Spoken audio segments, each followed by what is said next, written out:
Hello student, good morning, good afternoon, good evening. जो जब कहीं भी इस वीडियो को देख रहा है उसके अकॉर्डिंग सीए फाइनल की अनदर वीडियो में मैं आपका दोस्त, आपका होस्ट मोनिश, आपका मोस्ट वेलकम करता हूं। म्यूचुअल फंड की क्लास को आइए स्टार्ट करते हैं। तो गाइस, अभी तक हमने म्यूचुअल फंड में क्या क्या पढ़ लिया है? हमने म्यूचुअल फंड में पढ़ लिया है कि म्यूचुअल फंड का मीनिंग क्या होता है। हम पोर्टफोलियो में इन्वेस्टमेंट करते थे, पर हम म्यूचुअल फंड की तरफ शिफ्ट क्यों है? बिकॉज रोजगार की जरूरत होती है लोगों को। अगर कोई डायरेक्टली इस क्लास को देख रहा है, प्रीवियस 2 क्लासेस को देख के नहीं आया, तो फिर वीडियो के नीचे गलत सलत कमेंट करेगा। वो जाने, उसका काम जाने। मेरे हिसाब से पहले प्रीवियस 2 क्लासेस देखो, उसके बाद ये क्लासेस देखो, ताकि आपको अच्छा लगे, वरना गलत महसूस होगा और फिर गलत आप मुझे बोलोगे। मैंने बताया था म्यूचुअल फंड पोर्टफोलियो से डिफरेंट है, बिकॉज पोर्टफोलियो में क्या करते थे हम लोग, खुद अपना पैसा इन्वेस्ट करते थे, हम अपना पोर्टफोलियो खुद बनाते थे। अब हमारे पास इतना टाइम नहीं है कि पोर्टफोलियो को मैनेज किया जाए, समझा जाए कौन सा शेयर अच्छा है, कौन सा नहीं है, किसमें रिस्क डाइवर्सिफाई हो रही है, किसमें डाइवर्सिफाई नहीं हो रही है, और सो मैनी ऑफ थिंग्स। हम नहीं समझना चाहते हैं, हम चीज़ों को लाइटली लेना चाहते हैं। हम पैसा किसी और को देंगे, वो हमारे बिहाफ पे इन्वेस्ट करे। तो म्यूचुअल फंड नाम की एक चीज़ आई दुनिया में, उसने बोला आपका जो भी पैसा आप मुझे दीजिए, हम आपको यूनिट्स देंगे हमारी, और वो यूनिट्स आप लोग क्या करिए, आप लेके चले जाइए, फिर जब भी आपका मन उनको बेच देना, और हम हमारे फंड मैनेजर को बिठा के म्यूचुअल फंड में इन्वेस्ट, मतलब पोर्टफोलियो में इन्वेस्टमेंट करवाएंगे। तो इस बॉडी का नाम, इस स्ट्रक्चर का नाम म्यूचुअल फंड दिया है। 3 टाइप के होते हैं, ओपन एंडेड, क्लोज एंडेड और external traded fund. Open ended का मतलब जिस दुकान से लिया उसी दुकान पे जाके बेच सकते हो, उसको बोलेंगे ओपन। क्लोज एंडेड का मतलब जिस दुकान से लिया शाम को जाके उस दुकान पे नहीं बेच सकते हो। और एक्सटर्नल ट्रेडेड फंड का मतलब क्या होता है? तो एक्सटर्नल ट्रेडेड फंड का मतलब होगा जिसमें ओपन की और क्लोज की दोनों बातें कंबाइंड हो, जिसकी एनएवी डिसाइड होगी नेशनल स्टॉक एक्सचेंज के थ्रू या फिर बीएससी एनएससी के थ्रू, और जो अपनी दुकान पे नहीं बेचेगा, बीएससी एनएससी पे जाके बेचना पड़ेगा, या बेचना अपने पास ही पड़ेगा, पर प्राइस डिसाइड होगी एनएससी बीएससी के अकॉर्डिंग। ये एक्सटर्नल ट्रेडेड फंड होता है, जिसको बेचते कहाँ पे है? जिसको बेचते हैं अपनी ओपन शॉप पे, जिससे ले गए उसी पे बेचो, पर जो प्राइस डिसाइड होगी वो फिर एक्सचेंज ट्रेडेड फंड, मतलब स्टॉक एक्सचेंज के अकॉर्डिंग डिसाइड होगी। तो ये 3 फंड्स हो गए, ओपन एंडेड, क्लोज एंडेड और एक्सटर्नल ट्रेडेड फंड। फिर हमने समझा कि क्यों हमें एनएवी निकालने की जरूरत पड़ती है। हम जब पोर्टफोलियो का चैप्टर पढ़ा, वहाँ हमने एनएवी नहीं निकाली, पर अब हमें एनएवी निकालने की जरूरत पड़ती है। और एनएवी का मतलब क्या होता है? एसेट की मार्केट वैल्यू, लायबिलिटी की market value divided by number of unit of mutual fund. इसको बोलते हैं एनएवी। और दूसरी चीज हमको निकालनी है इन सवालों में, रिटर्न। और रिटर्न हम लोग जानते हैं, रिटर्न का मतलब dividend plus P1 minus P0 divided by P0 multiply by 100 multiply by 12 divided by जितने मंथ का हम निकाल रहे हैं, और multiply by 365 divided by number of days. हमें यहाँ रिटर्न एनुअल निकालना है, इसलिए हम multiply by 12 divided by number of days, number of month कर रहे हैं, और 365 divided by number of days कर रहे हैं। रिटर्न निकालना मैंने पोर्टफोलियो में अच्छे समझाया था। जो बच्चा पोर्टफोलियो की क्लास नहीं देख के आया, रिक्वेस्ट है देख ले एक बार बेसिक क्लास जाके, मेरी एसएफएम की बेसिक क्लास एक बार गो थ्रू कर लीजिए, जो 15 अगस्त को डाली गई थी चैनल पे। जाके एक बार उसको गो थ्रू कर लीजिए, उस पर मैंने समझाया हुआ है कि कैसे क्या होगा। रिटर्न का मतलब D0 plus P1 minus P0 divided by P0 multiply by 12 divided by 12। अगर सवाल में 12 महीने की इन्फॉर्मेशन है, सवाल में 4 महीने का है, तो हम डिवाइडेड बाय 4 करेंगे। अब ऐसा हम 4 डिवाइडेड बाय क्यों कर रहे हैं? एनुअल रिटर्न क्यों निकाल रहे हैं? हम 4 मंथ का क्यों नहीं निकाल रहे? हम कह देंगे 4 मंथ का ये भाई ले ले तू। बिकॉज देखो, साधारण भाषा में, जनरल भाषा में, लेमैन लैंग्वेज में, कुछ लोग जो बेचारे फिनेंस के नहीं है, जैसे इंजीनियर वगैरह, अगर तुम बोलोगे 10% का रिटर्न है, अब तुम उसको बताओगे नहीं कि वो 4 महीने का 10%, तो वो समझ नहीं पाएगा ना। उसको हमेशा हर चीज एनुअल टर्म में लगती है, बिकॉज उन्होंने हमेशा एनुअल चीजें पढ़ी। तुम तो फिनेंस के इंसान हो, तुम 4, 3, 2, 1 महीने, क्वार्टरली, कंपाउंडिंग सब जानते हो। वो बेचारे नहीं जानते। वो बायोलॉजी के स्टूडेंट को क्या पता, बेचारा डॉक्टर को। तो एक लेमैन लैंग्वेज में म्यूचुअल फंड का रिटर्न निकल सके, इसलिए म्यूचुअल फंड हमेशा एनुअलाइज रिटर्न बताता है, ताकि किसी को गलत फहमी ना हो। वो लिखा था ना, certain to subject risk, certain to subject market risk. Sachin का वो जो एडवर्टाइज आता है, सचिन वाला, क्या मेरा बेटा कवर ड्राइव मार पाएगा, आई थिंक ऐसा कुछ ऐड है। तो वो बात जो भी हो रही है, वो म्यूचुअल फंड हमें एनुअलाइज रिटर्न बता रहा, ताकि ले मैन भी समझ सके। वरना 4 मंथ का 40% तो एनएम का कितना, इसलिए बोला सिर्फ एनुअलाइज बताओ। जो भी रिटर्न बता रहे हो, लोग समझ जाएंगे 12 महीने का बता रहा है भैया। तो हमेशा एनुअलाइज निकालना पड़ता है। तो एनुअलाइज रिटर्न निकालेंगे हम पूरे म्यूचुअल फंड में। तुमने म्यूचुअल फंड में पैसा डाला, म्यूचुअल फंड ने तुमको यूनिट दी, उससे तुम्हें एक सवाल आएगा एनएवी निकालने का, और दूसरा आएगा इस म्यूचुअल फंड ने तुम्हें कितना रिटर्न दिया। इस म्यूचुअल फंड ने कितना रिटर्न दिया, उसके लिए फॉर्मूला लगेगा D1 plus P1 minus P0 divided by P0 multiply by 100 multiply by 12 divided by number of month multiply by 365 divided by number of days. ये फॉर्मूला तुम बेसिक क्लास में जानते हो कैसे डिराइव हुआ था। क्यों हम यहाँ D1 ले रहे हैं, क्यों P1 माइनस P0 ले रहे हैं, क्यों रिटर्न एक अच्छा मेजरमेंट है, क्यों प्राइस अच्छा मेजरमेंट नहीं है, क्यों परफॉर्मेंस रिटर्न के बेसिस पे निकाली जाती है, ये सब पोर्टफोलियो में हमने पढ़ा है फर्स्ट क्लास फर्स्ट लेक्चर में। तो वहाँ मुझे इतना नहीं समझाना म्यूचुअल फंड में, अब मुझे डायरेक्टली रिटर्न निकालना सिखाना है। अब देखो पहला सवाल हम जो रिटर्न के लिए कर रहे हैं वो कर रहे हैं SFM old syllabus practice manual का 20 नंबर क्वेश्चन। तो 20 नंबर क्वेश्चन क्या बोल रहा है, ये रिटर्न से रिलेटेड है। ये बोल रहा है जैसे मान लो orange purchase 200 unit of oxygen mutual fund at 45 per unit on 31 दिसंबर 2009। मतलब ये 2009 में जो हमको पहली प्राइस दे रखी है 45, एक्चुअली ये ओपनिंग NAV है। हमको बोल रहा है इन 2010 ही रिसीव्ड ₹1 डिविडेंड उसको मिला, साथ में उसको ₹2 का कैपिटल डिस्ट्रीब्यूशन गेन हो गया, कैपिटल गेन डिस्ट्रीब्यूशन हुआ ₹2 का। और हमको बोल रहा है आप कैलकुलेट कीजिए उसका रिटर्न 1 साल का, assuming that the NAV of the 31 दिसंबर 2010 को NAV हो गई थी 48, मतलब ये NAV क्लोजिंग है, ओपनिंग हमको दे रखी है, साथ में डिविडेंड दिया हुआ और एक कैपिटल गेन डिस्ट्रीब्यूशन हमको दिया हुआ है। ये कैपिटल गेन डिस्ट्रीब्यूशन क्या होता है सर? आपने कहा डिविडेंड ठीक है, आपने कहा P1 माइनस P0, आपकी बेसिक क्लास से समझ में आ गया कि D क्यों जुड़ा, P1 माइनस P0 क्यों हुआ, डिवाइडेड बाय P0 क्यों, सारी बातें समझ चुके हैं। ये मत बताओ, आप बताओ कैपिटल गेन का क्या रगड़ा आ गया सर? कैपिटल गेन तो हम यूनिट बेचते हैं तो हमें कैपिटल गेन होता है, वो हमारा रिटर्न कैसे हुआ सर? जब यूनिट ही बेच देंगे तो फिर बात ही खत्म होगी ना।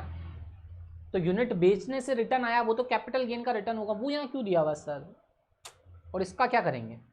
और हमको बोला कैलकुलेट करो NAV। अगर नॉर्मल होता तो हम बोलते ₹1 डिविडेंड का, मतलब ₹1 डिविडेंड का प्लस ₹48 लास्ट में प्राइस हो गई, minus 45 divided bye 45 multiply bye 100 multiply by 12/12, ये आ गया हमारा रिटर्न।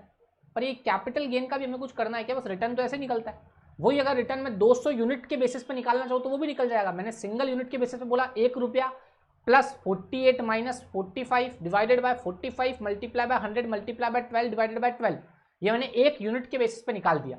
अब वही हम चाहे तो सारी यूनिट के बेसिस पे भी निकल सकता है, तुम्हें पता होगा, ये तुम जानते हो। जैसे मान लो मैं ऐसा करूँ, 200 यूनिट मेरे पास है, मुझे ₹1 का डिविडेंड मिला तो मैं बोलूंगा 200 multiply bye 1 plus 200 multiply bye 48 minus 200 multiply by 45 divided by 200 multiply by 45 multiply bye 100 और मल्टीप्लाई बाय 12/12, तो भी आंसर वही आएगा।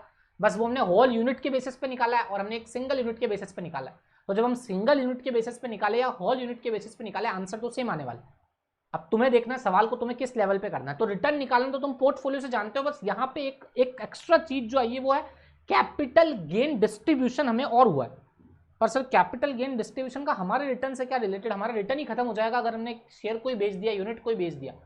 सर ये थोड़ा सा समझ नहीं आ रहा। तो देखो बेटा, ये कैपिटल गेन डिस्ट्रीब्यूशन किसको हुआ? ये म्यूचुअल फंड को हुआ है, और म्यूचुअल फंड ने तुमको ट्रांसफर कर दिया है कैपिटल गेन। होता क्या है, रिटर्न का मतलब क्या होगा? मान लो म्यूचुअल फंड ने तुमको यूनिट दी, तुम म्यूचुअल फंड के पास गए, तुमने बोला म्यूचुअल फंड हम तुम्हारी 10 यूनिट खरीदेंगे। तो म्यूचुअल फंड ने तुम्हें 10 यूनिट दी और वो 10 यूनिट का पैसा लेके म्यूचुअल फंड ने लगा दिया। कहां लगा दिया म्यूचुअल फंड ने? पोर्टफोलियो में लगा दिया। अब रिटर्न का मतलब क्या? म्यूचुअल फंड को उस पोर्टफोलियो से जो पैसा आता है, म्यूचुअल फंड को जहां पैसा लगा रखा है वहां से डिविडेंड आया, म्यूचुअल फंड ने तुमको दे दिया। म्यूचुअल फंड को वहां से कैपिटल गेन हुआ। कैसे कैपिटल गेन? म्यूचुअल फंड ने अपने पोर्टफोलियो की यूनिट्स को बेचा। म्यूचुअल फंड ने अपने पोर्टफोलियो की यूनिट को बेचा और बेचने से जो कैपिटल गेन म्यूचुअल फंड को, म्यूचुअल फंड ने वो भी तुमको दे दिया। और साथ में फिर म्यूचुअल फंड ने बोला लास्ट में तुम्हारी जो प्राइस है और शुरू में जो तुम्हारी प्राइस है, दोनों का डिफरेंस भी तो तुम्हारा ही रिटर्न है भाई। इतना तुम और कमा चुके हो ना, लास्ट का रिटर्न, लास्ट की प्राइस और शुरू की प्राइस, इन दोनों का डिफरेंस भी तुमने कमा लिया। साथ में तुमने म्यूचुअल फंड से डिविडेंड जो दिया वो भी कमा लिया, और साथ में म्यूचुअल फंड ने अपनी यूनिट बेच के जो कैपिटल गेन कमाया वो भी तुमने कमा लिया। मतलब एक कैपिटल गेन तुम बेच के शेयर नहीं आया, ये म्यूचुअल फंड ने अपनी शेयर्स को, अपने पोर्टफोलियो को बेच के जो कैपिटल गेन कमाया वो तुमको दिया, उनसे जो डिविडेंड और इंटरेस्ट आया वो तुमको दिया। ओके सर, अब समझ में आ गया। मतलब एक कैपिटल गेन भी जुड़ेगा। मतलब अब रिटर्न का फॉर्मूला म्यूचुअल फंड में अगर कैपिटल गेन दिया हुआ तो वो भी ऐड हो जाएगा। मतलब क्या बोलेंगे हम? Dividend plus capital gain plus P1 minus P0 divided by P0 multiply by 100 multiply by 12/12। सवाल में 12/12 ही होगा, बिकॉज नीचे वाले मंथ पूरे साल का ही पूछ रहा है हमसे, तो पूरे साल का ही निकाल दिया हमने। सवाल अगर वही 4 महीने का होता तो फिर हम 12 मंथ का निकालते हो, डिवाइडेड बाय 4 करते। अब दूसरा सवाल हमने बोल रहा है, इसी सवाल में दूसरा सवाल क्या बोलेगा? तो सवाल बोलेगा कि आपने जो डिविडेंड कमाया और जो कैपिटल गेन कमाया वो आपने री इन्वेस्ट कर दिया, आप वो घर लेके नहीं आए। आपको जैसे ही मिला आपने बोला म्यूचुअल फंड तू ही रख ले, मुझे तो तेरी यूनिट और दे दे। तो आपने अपना डिविडेंड और कैपिटल गेन री इन्वेस्ट कर दिया, और री इन्वेस्ट आपने उसका कुछ कम प्राइस पे किया हो, या जो उस समय प्राइस चल रही थी, जैसे 46 सवाल बोलेगा, तो सवाल ने 46 रुपए प्राइस पे आपने री इन्वेस्ट कर दिया अपना डिविडेंड और कैपिटल गेन का पैसा। कितना पैसा था? 200 मल्टीप्लाई बाय 1 रुपया और 200 मल्टीप्लाई बाय 2 रुपया, मतलब 1 रुपये के हिसाब से 200 रुपये और 400 रुपये, 600 रुपये तुमने री इन्वेस्ट कर दिया 46 पे। तो एट लास्ट जब रिटर्न आएगा तुम्हारे पास, तो तुम उस रिटर्न के फॉर्मूला में डिविडेंड की जगह कुछ लिखोगे? नहीं लिखोगे, बिकॉज डिविडेंड तो तुम लेके घर जा चुके हो और तुमने वो री इन्वेस्ट कर दिया। घर लेके गए नहीं तो रिटर्न हो ही नहीं। तो जो घर लेके जाते हो वो रिटर्न होता है, जो घर लेके गए नहीं वो रिटर्न कैसा? तो फॉर्मूला में ना डिविडेंड आएगा ना कैपिटल गेन आएगा, सिर्फ P1 माइनस P0 आएगा। P1 में जो यूनिट रहेगी वो 200 रहेगी, और P1 में जो यूनिट रहेगी वो 200 ज़्यादा हो जाएगी, बिकॉज तुमने डिविडेंड का पैसा और कैपिटल गेन का पैसा लगा दिया मार्केट में। तो लगाने की वजह से तुम्हारी यूनिट बढ़ गई, तो 200 ज़्यादा यूनिट होगी तुम्हारे पास, और शुरू में 200 थी, तो 200 समथिंग समथिंग जो यूनिट होगी वो मल्टीप्लाई बाय लास्ट की price 48 minus 200 multiply by 45 divided by 200 multiply by 45 multiply by 12 by 12। Second time इस तरीके से निकलेगा। तो तुम रिटर्न दो तरीके से निकाल सकते हो, एक तो जब तुम डिविडेंड को घर लेके चले जाओ, कैपिटल गेन को घर लेके चले जाओ, और एक जब कैपिटल गेन और डिविडेंड को घर लेके नहीं जाएंगे बल्कि हम उसको री इन्वेस्ट कर देंगे। डिविडेंड कैसे निकलता है, मैंने कहा सॉरी, ये रिटर्न कैसे निकलता है। तो रिटर्न निकालने का तरीका, जो पैसा तुम घर लेके जा सकते हो, जो तुम्हारी कमाई, हमने कहा म्यूचुअल फंड की कमाई हमारी क्या होगी, तो जो म्यूचुअल फंड को अपने पोर्टफोलियो से डिविडेंड मिलेगा, वो डिविडेंड पोर्टफोलियो की जगह वो तुम्हें ट्रांसफर कर देगा कि मुझे मिला ये तेरा, बिकॉज जो मेरा है वो तेरा है। तो म्यूचुअल फंड ने जो कमाया वो तुमको दिया, अब वो तुम्हारी कमाई हो गई। साथ में म्यूचुअल फंड ने अपनी यूनिट्स को बेचा, अपने शेयर्स को बेचा पोर्टफोलियो वाले, और पोर्टफोलियो वाले अपने शेयर्स को बेच के कुछ कैपिटल गेन कमाया म्यूचुअल फंड ने, वो भी तुमको ट्रांसफर कर दिया कि लो चलो ये कैपिटल गेन भी तुम ले लो। समझ रहे हो ना मेरी बात को? तो म्यूचुअल फंड ने तुम्हें कैपिटल गेन भी दे दिया और म्यूचुअल फंड ने तुम्हें डिविडेंड भी दे दिया, और लास्ट में जो प्राइस का फ्लक्चुएशन है वो भी तुम्हारा गेन है। तो तुमने कहा ठीक है, पर मैंने कहा इस तरीके से तुम कैसे निकाल सकते हो? तो सिंगल यूनिट के बेसिस पे भी रिटर्न निकाल सकते हो, और चाहो तो रिटर्न निकालने के लिए तुम होल यूनिट के बेसिस पे भी रिटर्न निकाल सकते हो। होल यूनिट के बेसिस पे निकालोगे तो 200 multiply bye 1, 200 multiply bye 48, 200 multiply by 45 करना पड़ेगा, और 200 मल्टीप्लाई बाय 2 करना पड़ेगा, बिकॉज जितनी यूनिट तुम्हारे पास है तुम होल यूनिट के बेसिस पे निकाल रहे हो, चाहे एक यूनिट के बेसिस पे निकालो आंसर सेम आएगा। पर अब तुमने क्या किया? तुमने कहा वो डिविडेंड का पैसा घर नहीं ले जाएंगे म्यूचुअल फंड, जो घर लाते हैं वो कमाई है, जो घर ही लेके नहीं गए वो कमाई कैसी? तुम वो डिविडेंड का पैसा और कैपिटल गेन का पैसा री इन्वेस्ट कर दो म्यूचुअल फंड। तो तुमने कहा 400 रुपए और 200 रुपए री इन्वेस्ट कर दिए, और मुझे कुछ यूनिट दे दो। मतलब पहले मेरे पास 200 थी, अब 200 की जगह वो जो पैसा मैंने तुमको दिया उसके बदले मुझे यूनिट दो। तो म्यूचुअल फंड ने कहा ले थोड़ी और यूनिट ले, तो म्यूचुअल फंड ने तुम्हें 13 यूनिट और दे दिया मान लो। तो अब तुम्हारे पास लास्ट में हो गई 213 यूनिट, शुरू में थी तुम्हारे पास 200 यूनिट। डिविडेंड है नहीं, कैपिटल गेन है नहीं, बिकॉज तुमने री इन्वेस्ट कर दिया। तो तुम बोलोगे 213 unit multiply by 48 minus 200 multiply by 45 divided by 200 multiply by 45, ये तुम्हारा रिटर्न होगा जब तुम डिविडेंड को और कैपिटल गेन को री इन्वेस्ट कर देते हो। अगर री इन्वेस्ट नहीं करोगे तो घर लेके चले गए, घर लेके गए तो तुम्हारी कमाई है, पर जब घर लेके जाओगे तब तुम होल यूनिट के बेसिस पे आंसर निकालो, या फिर तुम एक सिंगल यूनिट के बेसिस पे आंसर निकालो, आंसर सेम आएगा, बिकॉज उस समय तुम्हारी यूनिट सेम थी, तुम्हारी ओपनिंग और क्लोजिंग दोनों यूनिट सेम थी, इसलिए आंसर सेम आ रहा था। चाहे तुम सिंगल यूनिट के बेसिस पे निकाल देते या होल यूनिट के बेसिस पे निकाल देते, बिकॉज 200 तो कॉमन आ गया था, ऊपर भी 200 कॉमन, नीचे भी 200 कॉमन था, तो कॉमन से कॉमन कट हो गया था। इसलिए तुम सिंगल यूनिट के बेसिस पे निकालो चाहे होल यूनिट के बेसिस पे निकालो, जब ओपनिंग और क्लोजिंग यूनिट सेम हो तो आंसर सेम आएगा। पर जब ओपनिंग और क्लोजिंग यूनिट बदल जाती है ना, बिकॉज तुमने यहाँ डिविडेंड को री इन्वेस्ट कर दिया था, तो डिविडेंड को री इन्वेस्ट करने की वजह से और कैपिटल गेन को री इन्वेस्ट करने की वजह से तुम्हारी लास्ट की यूनिट थोड़ी बढ़ गई, तो बढ़ने की वजह से ओपनिंग और क्लोजिंग यूनिट अलग अलग हो गई। ओपनिंग में 200 यूनिट, क्लोजिंग में 213 यूनिट, तो 200 और 213 के बीच डिफरेंस आ गया, इसलिए अब तुम एक सिंगल यूनिट के बेसिस पे अगर रिटर्न निकालोगे तो गलत निकलेगा वो। तो इसलिए अब हम होल यूनिट के बेसिस पे निकालेंगे। होल यूनिट का मतलब क्या होगा? 213 multiply by 48 minus 200 multiply by 45 divided by 200 multiply by 45। वरना क्या करते? 200 और 200 ऊपर होता, दोनों को कॉमन ले लेते, इधर भी 200 इधर भी 200, 200 ऊपर कॉमन 200 नीचे कॉमन, 200 और 200 कट हो जाता, और तुम्हारा सिंगल यूनिट का और 200 यूनिट का आंसर सेम आता। पर अब अलग आएगा। मैंने पूरा सवाल थियोरेटिकली तुम्हें समझा दिया है, रिटर्न निकालना थियोरेटिकली तुम्हारे अंदर घुस चुका है। अब हम देख लेते हैं कैसे सवाल को किया गया। आओ एक बार सवाल दिखा देता हूँ, क्योंकि दिखाऊंगा नहीं तो तुम्हें बुरा लगेगा, तुम्हें लगेगा क्या बोल रहा है इतनी देर से, बस बोले जा रहा है बोले जा रहा है बोले जा रहा है। सवाल ने क्या बोला? सवाल ने बोला डिविडेंड है हमारे पास, और कितना डिविडेंड दिया हुआ बच्चों तुम्हारे को, बोला डिविडेंड है 1 रुपया, साथ में कैपिटल गेन है हमारे पास, और वो कितना है कैपिटल गेन 2 रुपया। साथ में उसने बोला कि शुरू में जो प्राइस थी, मतलब P0 की बात कर रहा है एक तो, और एक बात कर रहा है P1 की। तो बोला P0 जो है वो कितनी दे रखी है तुम्हारे को, और P1 कितनी दे रखी है। तो P1 जो तुमको दिया हुआ वो दिया हुआ 48, और P0 जो दी हुई है वो दी हुई है 45। और मैं एक ऑरेंज नाम का बंदा हूँ जिसने टोटल यूनिट जो लिए वो 200 यूनिट लिए मैंने, और साथ में मुझे 12 महीने का ही रिटर्न चाहिए, बिकॉज मैंने 1 ईयर तक ही शेयर में इन्वेस्टमेंट किया है। तो मुझे जो रिटर्न चाहिए वो भी 12 मंथ का ही चाहिए। तो मेरे पास D है, मेरे पास P1 है, मेरे पास P0 है, मेरे पास CGB है। कैपिटल गेन क्या होता है, म्यूचुअल फंड ने अपने पोर्टफोलियो के कुछ यूनिट बेच के जो कमाया वो हमको दे दिया, ये भी हमारे पास है, हमारे पास यूनिट भी है। तो हम आंसर निकालेंगे रिटर्न का। तो मैंने कहा रिटर्न का आंसर निकालने के लिए तुम्हें फॉर्मूला लगाना पड़ेगा। मैंने कहा फॉर्मूला में तुम्हें D लिखना पड़ेगा, प्लस तुम्हें कैपिटल गेन भी लिखना पड़ेगा इस बार, बिकॉज ये फर्स्ट टाइम ही इंट्रोड्यूस हुआ है। प्लस करना पड़ेगा तुम्हें P1, माइनस करना पड़ेगा P0, डिवाइड करना पड़ेगा P0, मल्टीप्लाई करना पड़ेगा 100, और साथ में मल्टीप्लाई करना पड़ेगा 12/12, बिकॉज यहाँ 12/12 भी ये 12 महीने के हमको चाहिए। तो ये 12/12 करोगे तो तुम्हारा आंसर निकल के आ जाएगा। अब आंसर निकालने के लिए क्या करना पड़ेगा, तुम चाहो तो सिंगल यूनिट के बेसिस पे निकालो, चाहे होल यूनिट के बेसिस पे निकालो, सेम आएगा। सर कैसे, तो देखो सिंगल यूनिट के बेसिस पे निकलेगा तो क्या आएगा आंसर, भाई सिंगल यूनिट के बेसिस पे तुम बोलोगे 1 रुपया प्लस 2 रुपये हमारी कमाई है। भाई रिटर्न का मतलब क्या होगा, 1 रुपया डिविडेंड का, 2 रुपये कैपिटल गेन के, प्लस 48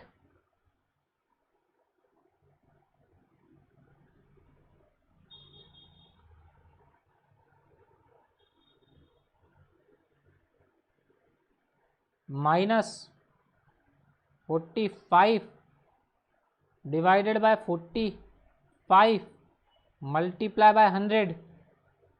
चाहे ये कैलकुलेशन करो और चाहे इन सब यूनिट को 200 से मल्टीप्लाई कर दो, तो आंसर तो सेम ही आने वाला है। तुम बोलोगे 200 multiply bye 1, 200 multiply bye 2, 200 multiply bye 48, 200 multiply by 45, और नीचे भी 200 मल्टीप्लाई बाय 45, और मल्टीप्लाई बाय 100 मल्टीप्लाई बाय 12/12, तो आंसर तुम्हारा सेम आएगा। तो तुम चाहो तो रिटर्न को ऐसे निकाल लो, चाहो रिटर्न को वैसे निकाल लो।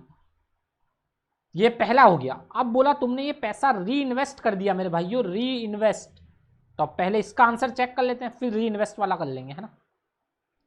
पहले देख लेते हैं पहले वाले सवाल का आंसर, ये देख लो। तुमने बोला डिविडेंड का 1 रुपया, कैपिटल गेन के 2 रुपये, साथ में वो 3 रुपये का डिफरेंस और था, तो टोटल 6 रुपया हो गया। तो 6 रुपया डिवाइडेड बाय 45 मल्टीप्लाई बाय 100, तो तुम्हारा रिटर्न आ गया 13.33। अब यही तुम अगर 200 यूनिट के बेसिस पे करते तो भी ये 13.33 आता, तो तुम्हारा आंसर 13.33 तो तुमने निकाल लिया। अब वो बोल रहा है तुमने कैपिटल गेन का पैसा और डिविडेंड का पैसा री इन्वेस्ट कर दिया 46 पे। हमने कहा अच्छा री इन्वेस्ट कर दिया, क्या बात कर रहे हो। ये देखो इस बार तुमने 1 रुपया और 2 रुपया मिला के 3 रुपया 200 यूनिट पे 600 रुपये री इन्वेस्ट कर दिए 46 के बेसिस पे, तो तुम्हारे को 13 यूनिट और मिल गई। अब तुम्हारे पास टोटल यूनिट हो गई 213। तो अब मैं बोलूंगा तुम्हारे पास 213 यूनिट है, 213.4 multiply by 48,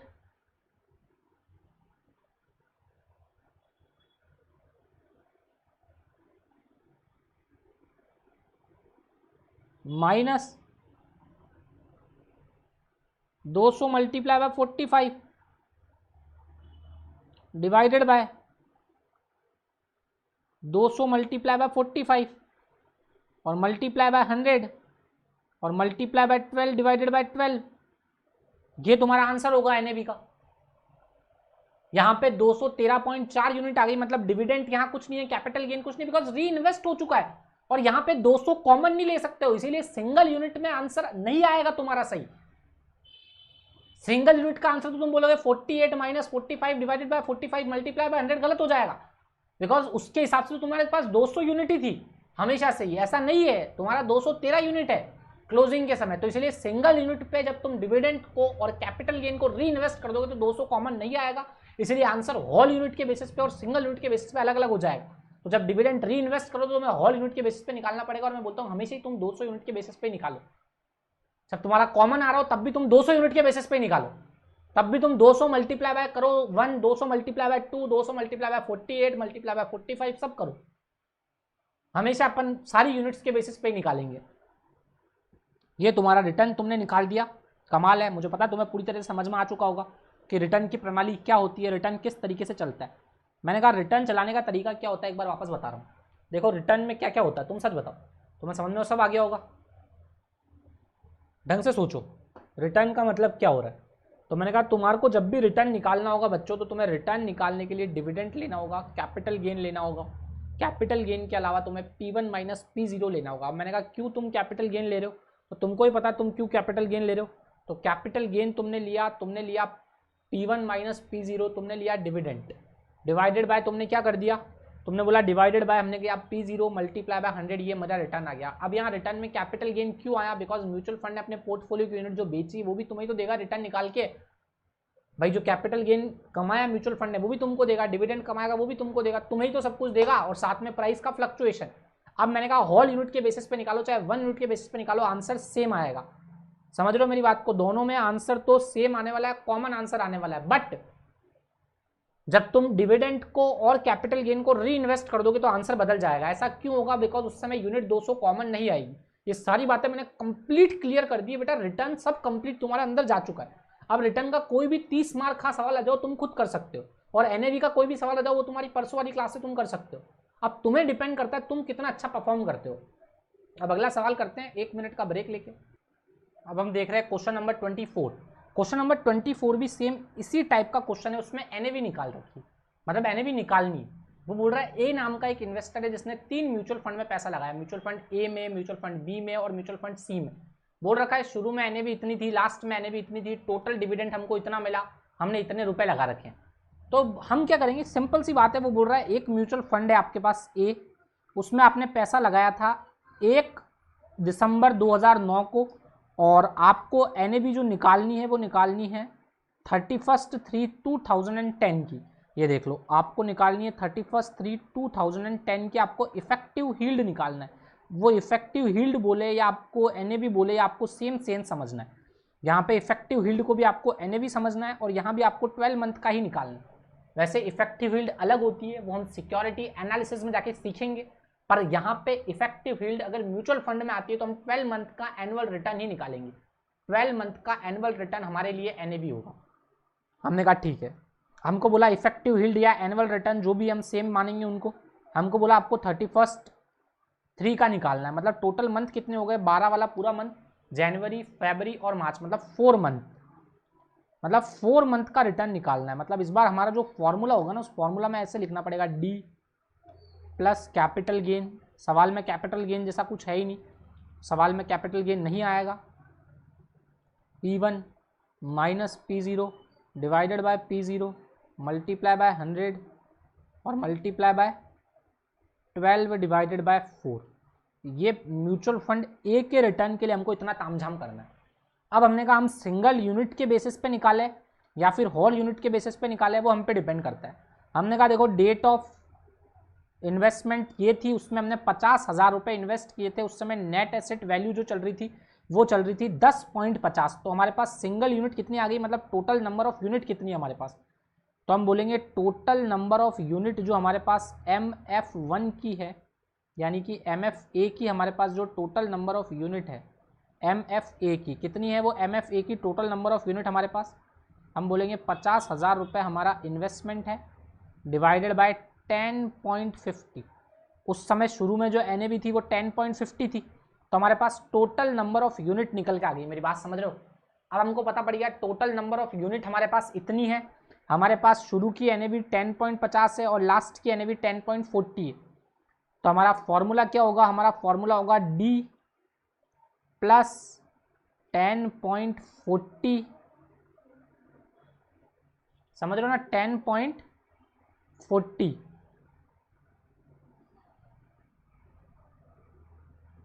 10.40 minus 10.50 divided by 10.50 multiply by 100 और मल्टीप्लाई बाय 12 डिवाइडेड बाय 4, ये हमारा फॉर्मूला होगा पूरा निकालने का। पर हमारे पास डिविडेंड सर 1 यूनिट का नहीं है, अगर डिविडेंड भी 1 यूनिट का होगा तो पूरे फॉर्मूला में सभी चीज़ें 1 यूनिट की हो जाएगी।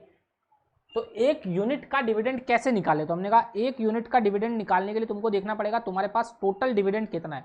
तो तुमने कहा टोटल डिविडेंड है हमारे पास 950, तो मैंने कहा इस 950 को 1 यूनिट पे बदल लो। तुमने कहा यूनिट तो हमें पता ही नहीं है, मैंने कहा यूनिट अभी अभी तुमने निकाली 50,000 डिवाइडेड बाय 10.50, ये करके तुमने यूनिट तो निकाल ली ना, टोटल नंबर ऑफ यूनिट। बस ये टोटल नंबर ऑफ यूनिट तुम्हें यहाँ इस डिविडेंड के नीचे डिवाइड करनी है, तो तुम्हें 1 यूनिट पे डिविडेंड पता पड़ जाएगा। वो 1 यूनिट का डिविडेंड अब तुम उस फॉर्मूला में लिख देना। जैसे ही डिविडेंड 1 यूनिट का लिखोगे तुम्हारा पूरा फॉर्मूला बन जाएगा और आंसर तुम्हारे सामने होगा, कुछ करना ही नहीं है, बिल्कुल सिंपल। अब बोला MFB है हमारे पास, MFB में हमने 1 जनवरी को पैसा लगाया, तो जनवरी, फरवरी और मार्च, मतलब यहाँ 3 महीने का निकालना है या 4 महीने का निकालना है। और यहाँ पे हमने पैसा लगाया MFC पे 1 महीने के लिए, बिकॉज हमने 31/3/2010 को लगाया और 31/3/10,000 का हमें 2010 का हमें चाहिए, तो यहाँ 1 महीना पैसा रहा, यहाँ 3 महीना और यहाँ 4 महीना। यहाँ पे 10.10 था, बाद में 10 हुआ, या 9.80 और 10 हुआ। सेम टू सेम तीनों सवालों में सेम इन्फॉर्मेशन दे रखी है। तुम्हें बोल रखा है NAV निकालनी है। ये सवाल कब आया था, ये सवाल जुलाई 21, 10 मार्क्स का सवाल था, समझ रहे हो ना। ये 10 मार्क्स का सवाल इतना इजी, इतना लल्लू सवाल है, जिसमें तुम्हें सिर्फ डिविडेंड निकालना है, डिविडेंड भी दिया हुआ है, तुम्हें नंबर ऑफ यूनिट निकालनी है बस, और सिंगल यूनिट के बेसिस पे सवाल हो जाएगा। अब तुम चाहते हो सिंगल यूनिट के बेसिस पे नहीं करना, तो जो यूनिट निकाली वो यूनिट तुम शुरू की NAV से भी मल्टीप्लाई कर देना और लास्ट की NAV से भी मल्टीप्लाई कर देना और सारा सवाल यूनिट टर्म में कर लेना, मतलब होल टर्म में, होल यूनिट के बेसिस पे निकाल लेना। अब तुम चाहे होल यूनिट के बेसिस पे निकालो, चाहे तुम सिंगल यूनिट के बेसिस पे निकालो, आंसर सेम आएगा, बिकॉज यहाँ तुमने डिविडेंड इन्वेस्ट नहीं किया, यहाँ डिविडेंड तुम घर लेके गए।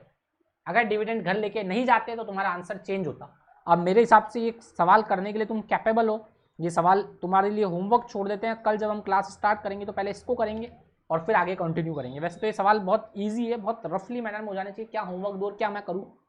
अब मैं कल की क्लास 2 घंटे की लूंगा और पूरा म्यूचुअल फंड हम खत्म कर देंगे, ठीक है ना guys. Thank you so much and have a nice day.